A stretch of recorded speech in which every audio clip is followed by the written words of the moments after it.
Hello everyone, welcome to my channel Gyanshree classes. तो guys हम discuss कर रहे हैं 2017 जनवरी का पेपर थर्ड एजुकेशन सब्जेक्ट, जिसमें हम डिस्कस करेंगे आगे के क्वेश्चंस को। पहला क्वेश्चन है हमारे सामने।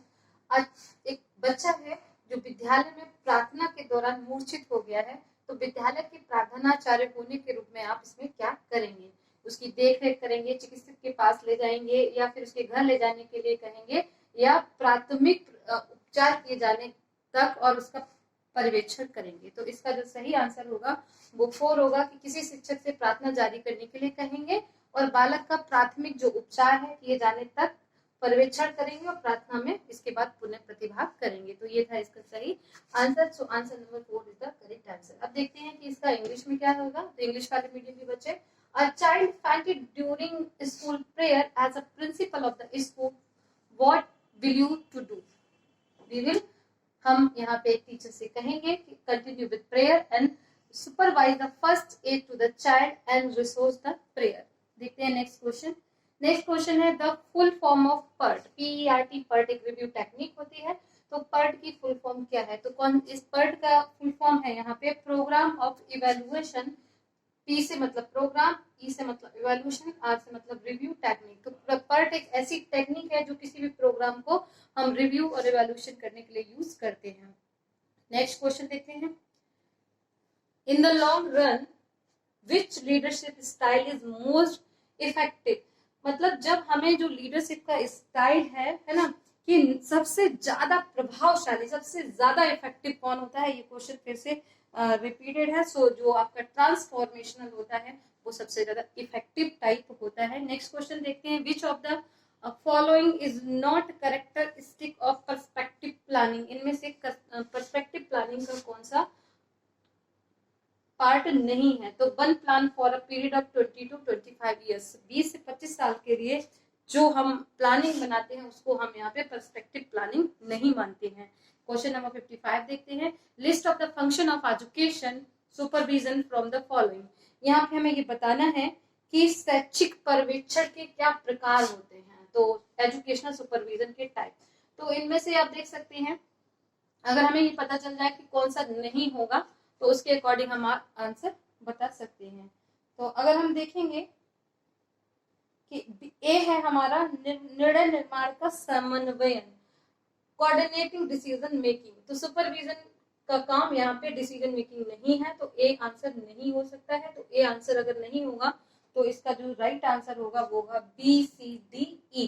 तो इसी से हमें आंसर सॉल्व हो गया है, क्योंकि कोऑर्डिनेटिंग डिसीजन जो मेकिंग होता है वो एजुकेशनल सुपरविजन में नहीं होगा। सुपरविजन तब होता है जब डिसीजन ऑलरेडी लिया जा चुका है। तो that's why right answer is third. अब देखते हैं next question 56। In continuous comprehensive evaluation which of the following devices will help in ensuring comprehensive nature of the evaluation। अगर इसका हिंदी में हम देखें कि सतत तथा बृहद मूल्यांकन में हम क्या मदद मिलेगी अगर हम सतत तथा बृहद मूल्यांकन करेंगे। ये क्वेश्चन बार बार अलग अलग एग्जाम्स में पूछे जा रहे हैं कंटिन्यूअस इवैल्यूएशन को लेके, बिकॉज ये काफी अच्छी टेक्निक मानी जाती है। तो इसका जो राइट आंसर होगा कि including a number of evaluation tool for cognitive and non cognitive area, यानी कि संज्ञानात्मक और गैर संज्ञानात्मक both are important. Let's see the question number 57। Which of the following will be called a typical characteristic test. इनमें से किसे हम टिपिकल कैरेक्टरिस्टिक टेस्ट मानेंगे? इनमें सबसे ज्यादा कठिन कौन सा है? किसे हम यहाँ विशिष्ट विशेषकों का परसूचक परीक्षण इसमें से कौन सा है? तो व्यक्तित्व पर्सनैलिटी जो इन्वेंटरी होता है वो यहाँ पे एक कॉल्ड टिपिकल कैरेक्टरिस्टिक टेस्ट कहा जाता है। अब देखते हैं इनके हिंदी। PERT का जो फुल फॉर्म है programme of evaluation review technique. नेतृत्व की कौन सी शैली सबसे ज्यादा प्रभावकारी होती है, रूपांतकारी होती है? संदर्शी योजना की विशेषता क्या नहीं है? तो 20 से 25 वर्ष की समय अवधि के लिए अगर कोई एक योजना बनाई जाती है तो हम उसे संदर्शी योजना की विशेषता नहीं मानेंगे। शैक्षिक पर्यवेक्षण के प्रकार की सूची में क्या आएगा? तो बाकी तो सब ठीक है, बट निर्णय निर्माण का समन्वय नहीं आ सकता, बिकॉज निर्णय निर्माण जब हो जाता है उसके बाद यहाँ पे परीक्षण होता है, पर्यवेक्षण बाद का पॉइंट है। तो ए नहीं हो सकता है, तो इसके अकॉर्डिंग राइट आंसर होगा BCDE। नेक्स्ट क्वेश्चन देखते हैं। सतत बृहद मूल्यांकन में किस युक्ति से मूल्यांकन का व्यापक स्वरूप सुनिश्चित करने में सहायता मिलती है। तो संज्ञानात्मक और गैर संज्ञानात्मक क्षेत्रों के लिए बहुत से मूल्यांकन परक साधनों को शामिल करने से हमें सतत और जो हमका कंटिन्यूस मूल्यांकन है उससे सहायता मिलती है। क्वेश्चन नंबर 57 को देखते हैं। विशिष्ट विशेषकों के परसूचक परीक्षण की संख्या किसे दी जाएगी? तो व्यक्तित्व जो तालिका होती है उसको हम यहाँ पे क्या देंगे? विशिष्ट विशेषकों का परिसूचक परीक्षण। इसमें क्या होता है? व्यक्तित्व तालिका में आपके व्यक्तित्व को लेके, पर्सनैलिटी को लेके अलग अलग यहाँ पे टर्म्स होते हैं, उन टर्म के अकॉर्डिंग यहाँ पे लिस्ट बना के आपका पर्यवेक्षण किया जाएगा। क्वेश्चन नंबर 58 देखते हैं। यहाँ पे कुछ आपको स्टेटमेंट दिए हैं। The following statement are related to norm reference test. तो जो मानक संदर्भित परीक्षण है उसके संदर्भ में दिए गए हैं, तो इनमें से क्या क्या सही है?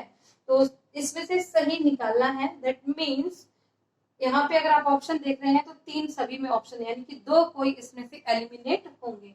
तो NRT जो होता है ये learning task with a few item measure each specific type.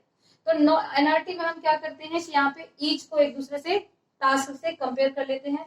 NRT emphasizes discrimination among individual in term of relative level of learning। तो B नहीं हो सकता है, तो B नहीं हो सकता है। तो इसका मतलब है हमारा आंसर इसमें से या इसमें से कोई होगा। तो इन दोनों में हम कॉमन निकालेंगे। A और C दोनों में दिया हुआ है। दैट मीन्स या तो D होगा या E होगा। C तो 100% होगा ही होगा, तो D और E में से देख लेते हैं। तो NRT require a clearly defined definite group. ठीक है, डिफाइंड ग्रुप की इसको हम क्लियरली डिफाइन कर सकते हैं, तो ये भी नहीं हो सकता, इसमें हम क्लियरली डिफाइन नहीं कर सकते हैं। सो राइट आंसर होगा A, C, E is the correct answer. Let's see the next question. Which of the following statement narrate the logical sequence step of standardisation of a test. हम किसी भी test को जब standardise बनाते हैं तो उसमें कौन सा प्रोसीजर हम फॉलो करते हैं। ठीक है, मान लीजिए आप किसी भी एग्जाम में अपना टेस्ट खुद बना रहे हैं, आप अपना टूल खुद तैयार कर रहे हैं, तो आप उसको स्टैंडर्डाइजेशन उसका कैसे करेंगे? कैसे माना जाएगा कि आपका जो टेस्ट है वो बिल्कुल सही है? तो इसमें सबसे पहला स्टेप क्या होगा? अगर हमें वो पता होगा तो हम आराम से इसका आंसर कर सकते हैं। फॉर्मुलेशन बाद में आएगा, डिस्क्रिमिनेशन बाद में आएगा, स्क्रीनिंग बाद में आएगा, ऑब्जेक्टिव को डिसाइड करना भी बाद में आएगा। सबसे पहले हम करेंगे गाइस कंटेंट एनालिसिस, यानी कि कंटेंट एनालिसिस जो करते हैं वो हम सबसे पहले करेंगे। तो कंटेंट एनालिसिस सबसे पहले की जाएगी, तो राइट आंसर होगा इसका 4। तो कंटेंट एनालिसिस करेंगे, उसके बाद डिस्क्रिप्शन देंगे, उसके बाद हम यहाँ पे ऑब्जेक्टिव बनाएंगे, देन हम यहाँ पे फॉर्मुलेट करेंगे ऑब्जेक्टिव्स को, उसके बाद हम टेस्ट आइटम्स को लिखेंगे, देन हम इसको critically discriminate power of test item लिखेंगे, देन हम उसको finding out the reliability, validity and norms बताएंगे, एंड इस तरह से हम इसको सॉल्व कर सकते हैं। सो गाइस इसको जरूर याद लर्न कर लीजिएगा ये जो स्टेप है, क्योंकि ये अभी भी आपके सिलेबस में है और कंटिन्यूअस इस पे क्वेश्चंस आते रहते हैं। तो किसी भी टेस्ट को स्टैंडर्डाइजेशन करने का क्या तरीका, इवन इस तरह के क्वेश्चन इंटरव्यूज में भी पूछे जाते हैं। देखते हैं नेक्स्ट क्वेश्चन।